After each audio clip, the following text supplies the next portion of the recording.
Entonces, continuamos con la siguiente charla de este bloque, que será impartida por Claudia Maturana Bobadilla. Claudia Maturana es investigadora postdoctoral del Instituto de Ecología y Biodiversidad en Chile, donde estudia patrones de distribución y procesos de estructuración espacial de diversidad genética de crustáceos de agua dulce en la región antártica y subantártica. Hoy Claudia nos hablará sobre el pasado, presente y el futuro de la biodiversidad dulce cuicolea en altas latitudes. Entonces, por favor, recuerden postear sus preguntas en el Q&A y Claudia, te interrumpiré cuando falten 3 minutos antes de que finalice tu tiempo. Adelante, por favor. Perfecto, gracias Idalia por la presentación. Y bueno, sí, quiero invitarlos e invitarlas a repasar o a contarles un poco lo que fue mi investigación doctoral y lo que actualmente estamos realizando la investigación postdoctoral en el nuevo Instituto Milenio Base aquí en Chile. Y también yo soy parte de la Sociedad Chilena de Evolución, por lo tanto estamos colaborando aquí en Latinoamérica. Ahí sí. Bueno, a lo largo de la presentación me gustaría hacer hincapié en varios conceptos, bueno, en 3 principales conceptos que voy a estar hablando. Primero, bueno, el ecosistema donde realizamos nuestros estudios. Muy bien decía Idalia, es en altas latitudes, principalmente en ecosistemas antárticos y subantárticos. Voy a hablar también del cambio climático, no solamente del actual, del cambio climático antropogénico que le hemos denominado, sino también cambios climáticos del pasado. Y también vamos a hablar de los sujetos de estudio que estamos estudiando con varios colegas, que son la biodiversidad dulce acuícola, o de aguas continentales, o de agua dulce, como también se le llama. Bueno, el inconsciente un poco colectivo que captamos de las personas cuando hablamos de Antártica es un paisaje bastante aislado, uniforme, blanco, casi como desértico. Sin embargo, en el estado actual del conocimiento que tenemos respecto a Antártica, esto dista mucho de ese concepto que se tiene. Antártica y el Océano Austral tiene una importante zonificación respecto a su biodiversidad.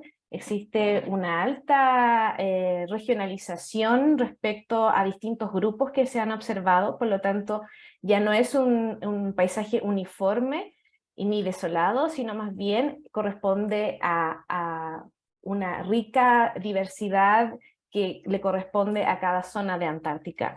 Por lo tanto, esa zonificación ha abierto muchas preguntas de cómo podríamos explicar esa estructura de la biodiversidad en Antártica, y en particular nuestra aproximación es más bien darle un contexto temporal.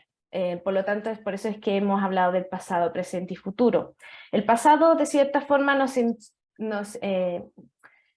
ayuda a entender el presente actual, así es que tenemos que entender cómo se ha configurado la biodiversidad hasta el momento, y con eso utilizamos la biogeografía histórica, que es lo que principalmente voy a hablar hoy.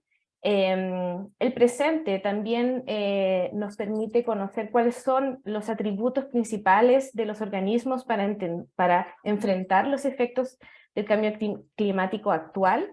Y el futuro, por cierto, los cambios que estamos presentando nos invitan a entender y a predecir cómo van a responder los organismos a estos cambios.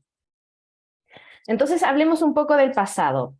La biodiversidad que está en Antártica es el resultado de procesos climáticos y tectónicos pasados.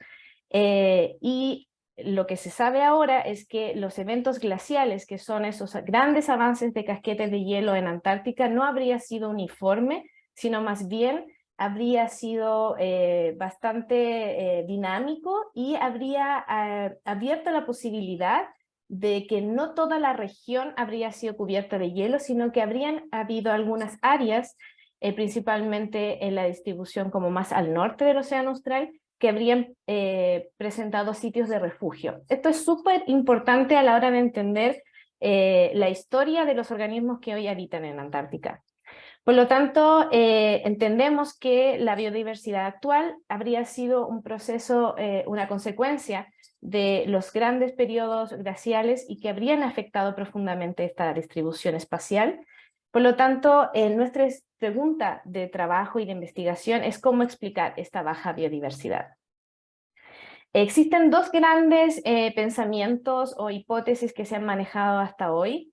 Primero tenemos la evidencia de llegada reciente de especies nativas en Antártica, y con reciente me refiero a posterior al último máximo glacial, que es hace alrededor de 20.000 años. Y que habrían llegado de regiones que no habrían sido afectados de gran medida por esta glaciación, es decir, de latitudes menores. Y por otro lado tenemos, casi como contrastantemente, evidencia de especies que habrían permanecido en Antártica en estos sitios de refugio. Sin embargo, esta evidencia es principalmente en ecosistemas terrestres. Por lo tanto, nuestro grupo de estudio intentó abordar los ecosistemas de aguas continentales pensando en que tiene una idiosincrasia diferente. No es lo mismo los sistemas de las lagunas y los lagos respecto a los que son los ecosistemas terrestres. Y en ese sentido, escogimos una especie muy emblemática de estos ecosistemas. Si bien la biodiversidad terrestre y dulceacuícola es bastante reducida, existe una especie de copépodo que es muy abundante y muy frecuente en estos ecosistemas. Es un copépodo de pequeño tamaño, del género Boquela. Es la única especie que llega a Antártica y tiene atributos fisiológicos que han permitido de cierta forma nos han abierto posibilidades de entender si habría sobrevivido o no a las glaciaciones.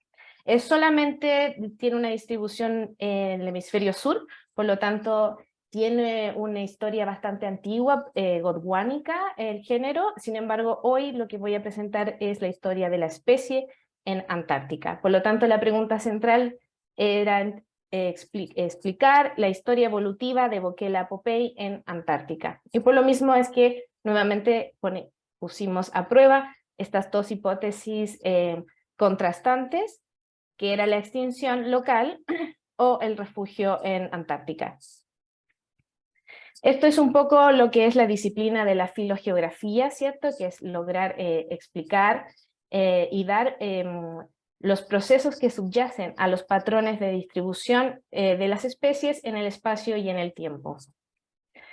No voy a entrar en mucho detalle de cómo fue todo el trabajo que estuvimos desarrollando durante mi tesis doctoral. Sin embargo, algunos hitos importantes fue el acercamiento a conocer la morfología de las especies y por lo mismo la taxonomía y la sistemática, que es imposible hacerle el bypass a estas disciplinas a la hora de reconstruir la filogenia. Por supuesto, las fuimos a buscar, fuimos a hacer un extenso trabajo de muestreo a lo largo prácticamente de toda su distribución. Y por supuesto hicimos una aproximación genética que son los resultados que en parte voy a mostrar ahora. Esto es un resumen de cómo se despliega la diversidad genética de las distintas poblaciones de Boquela popei que logramos muestrear en el arco de Escocia, que son estos puntos coloreados que tengo aquí en este mapa. Esta figura de cierta forma muestra distintos círculos que son secuencias únicas que encontramos en las distintas poblaciones. Los colores son los lugares donde se obtuvieron esos haplotipos, y el tamaño es la frecuencia en la que se encuentra ese haplotipo en la población. Pero más allá de eso, es importante resaltar que encontramos dos grandes grupos. Primero es el grupo 1, que llamamos, que está representado por haplotipos del norte de la península antártica y la isla Orcada del Sur, que es prácticamente lo más norte de la distribución antártica de Boquela. Y el otro grupo, que es está presente la distribución subantártica, tanto el sur de Sudamérica y la isla Georgias del Sur, junto con la península antártica. Estos dos grupos, de cierta forma, configuran dos escenarios y dos hipótesis. Y eso también demostró que la historia antártica es más compleja de la que uno podría lograr anticiparse. No es solo extinción o no es solo refugio, es ambas. Y eso, de cierta forma, es lo bonito que fue esta historia con Bokela y lo desafiante que fue lograr juntar estas dos historias en un solo sujeto de estudio. Por un lado tenemos que Bokela habría persistido en Antártica Marítima, en un refugio en las Orcadas del Sur, y por otro lado habría habido una extinción dentro de su distribución y que habría llegado desde Sudamérica a través de una dispersión de larga distancia. Y eso es importante a la hora de entender el rol que tiene Sudamérica y principalmente el sur de Sudamérica en reconstruir la historia de Antártica. Por lo tanto, hemos contribuido a la evidencia que no solamente ya es terrestre, sino también dulceacuícola. Y como otro aspecto del estudio que estamos teniendo más recientemente es respecto al cambio climático actual, al antropogénico que hemos mencionado. Ya existe una evidencia aterradora de lo importante que están siendo los efectos del cambio climático, del calentamiento global, principalmente en Antártica. Existen distintas iniciativas internacionales que han relevado mucha evidencia y han puesto a disposición de la ciencia para que podamos hacer distintos modelos y proyecciones. Principalmente el Comité Científico del Antártica, el SCAR, ha hecho un scan de las principales preguntas que sería interesante poder contestar respecto a esta temática. Son alrededor de 80 preguntas. Sin embargo, nuestro grupo por lo menos trata de aportar con evidencia respecto a cómo los organismos están adaptados para responder a estos efectos de cambio y cómo va a cambiar la distribución geográfica de estos organismos. Ya lo mencionaba un poco, para predecir los cambios del futuro es importante entender cómo ha ocurrido en el pasado y por eso es que es tan importante la evidencia que mencionaba anteriormente respecto a los procesos de las glaciaciones. Antártica es, y sobre todo la península antártica, es una de las regiones más afectadas por el cambio climático. Y actualmente es la mayor amenaza a la persistencia de la biodiversidad endémica. Y las áreas libres de hielo representan un hotspot, como un punto caliente de la biodiversidad terrestre y dulceacuícola. Por lo tanto, es súper relevante poder entender cómo va a cambiar esta área libre de hielo a lo largo de los distintos escenarios de cambio climático. Por lo tanto, se hace urgente la necesidad de aumentar y mejorar nuestra comprensión de qué está pasando. Y es por eso es que hemos ido avanzando en esta temática y hemos estado trabajando en lograr conocer cuáles son los hábitats más ideales para Bokela. Y nuevamente el sur de Sudamérica cobra gran importancia, al igual que las Islas Malvinas y las Georgias del Sur, siendo los lugares como más idóneos para que pueda habitar. Lo mismo en Antártica, siendo el norte de Antártica los más idóneos para Bokela. Sin embargo, es importante entender que, tenemos las ocurrencias, sabemos dónde habita, sabemos de acuerdo a las variables ambientales que ya están disponibles gracias a los paneles intergubernamentales, ya están disponibles para hacer proyecciones, y tenemos dónde podría vivir Bokela. Sin embargo, ¿es eso suficiente para entender o para predecir dónde va a ocurrir en el futuro? No, siempre nos falta más evidencia. Entonces, nosotros creemos que tenemos que incorporar la capacidad de dispersión, este atributo de historia de vida. Es súper importante para entender si, aun cuando existan los ambientes idóneos para habitar, efectivamente va a llegar y a sentarse en ese lugar. Entonces, eso ha sido un poco lo que presentamos para mi tesis, o sea, mi trabajo postdoctoral, ya no tengo tesis. Y usamos otro crustáceo que se llama Branquinecta gaini, que es un anostraco, vive en los mismos ecosistemas que nuestro copépodo, pero es mucho más grande en tamaño. Ahí vemos la boquela, no sé si se ve mi flechita, pero ahí está boquela y ahí está Branquinecta. Entonces logramos obtener suficiente DNA porque queríamos hacer una aproximación genómica. ¿Por qué genómica? Porque eso nos da una mejor resolución tanto temporal como geográfico, de cómo va a ser esa capacidad de dispersión. Y lo más importante, vamos a cuantificar el flujo. Eso es más o menos lo que estamos haciendo hoy con varias colegas del Instituto Base y la Universidad de Magallanes. Y estos son algunos resultados preliminares de la estructuración genética. Aquí vemos cómo un análisis puede discriminar tres grandes grupos. Tenemos el sur de la península, perdón, ahí. Tenemos el este de la península y por otro lado tenemos las Shetland y Orcadas. Hay otros modelos que esta última zona la separa en tres grandes grupos. Por eso es tan importante entender la biología del organismo y corroborar con otra evidencia, con otros grupos, para ver cómo se comporta la comunidad dulceacuícola más que una especie y otra. Esos datos van a ser muy relevantes a la hora de proyectar cómo se va a distribuir estas especies en el futuro, conociendo los modelos de proyección que ya tenemos, y en el escenario más extremo, la área libre de hielo va a crecer casi en un 25% al final del siglo. La península antártica prácticamente va a tener el área libre de hielo más grande de Antártica, y eso va a significar grandes cambios en la biodiversidad. Por lo tanto tenemos que adelantarnos y ojalá poder predecir cómo se va a comportar. Bueno, algunos Se ha comentarios. acabado el tiempo, entonces podrías llegar a concluir, por favor. Sí, esto es solamente un comentario general respecto a la ciencia en Latinoamérica, que fue una idea muy importante que tuvo una colega. Y solamente mencionar que existen muchas instancias de colaboración internacional para levantar información para el cambio climático. Sin embargo, muy lastimosamente, Latinoamérica no tiene mucha representación en muchos de los capítulos y de las mesas que se están trabajando actualmente.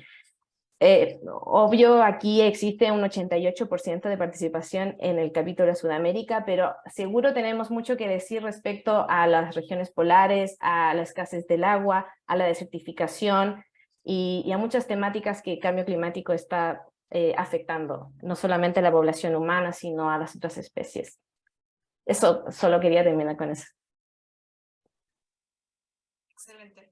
Muchas gracias, Claudia, por esta charla fantástica. Tenemos un par de preguntas en el chat y tenemos aún minutos restantes. La primera pregunta es de Gustavo Adolfo y dice que mencionaste que esta especie de copépodo presenta características fisiológicas que le permite habitar los ambientes dulceacuícolas de la Antártida.